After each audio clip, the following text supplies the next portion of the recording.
सत के समाधि लिए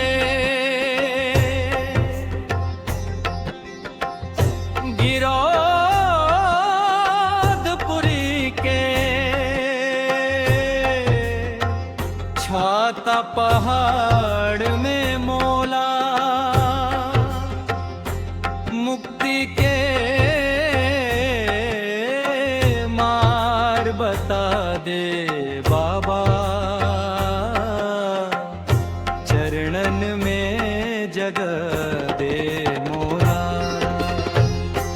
सत के समाधि लिए गिरौदपुरी के छाता पहाड़ में मोला मुक्ति के मार्ग बता दे बाबा,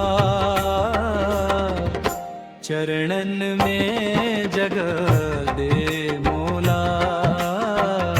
चरणन में जगह दे मोला। छाता पहाड़ मंग बूझे वाणी, सतनाम के जयकार।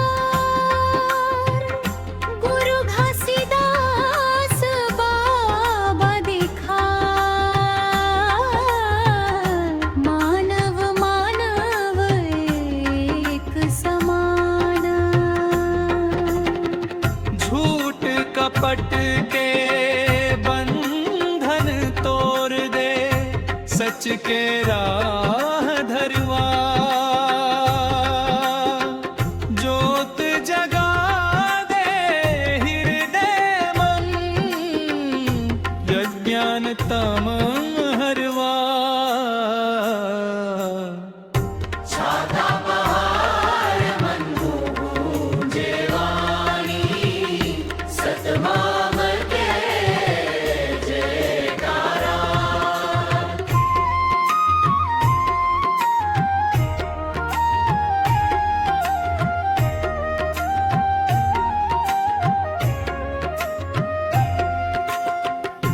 नहीं चाहूं मैं धन दौलत, नहीं चाहूं मैं मान। साहिब सता नाम के सेवा मन, कट जावे ये जान।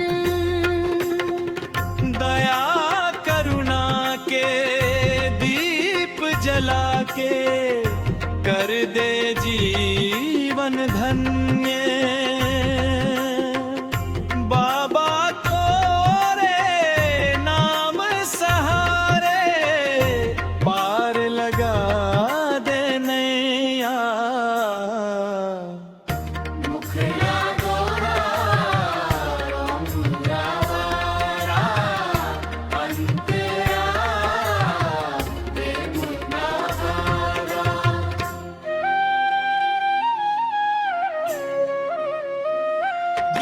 गिरौदपुरी धाम में बाबा झुके है सारा संसार। छाता पहाड़ में बैठे साहेब, लुटावत प्रेम बपागा। माया मोह के जाल ल छूटे, सत के राह चलावा। जन्म जन्म के फेर ल तोड़ दे, मुक्ति द्वार दिखावा।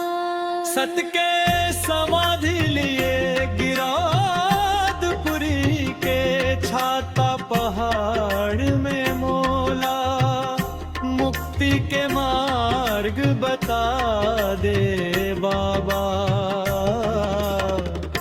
चरणन में जगह बे मोला।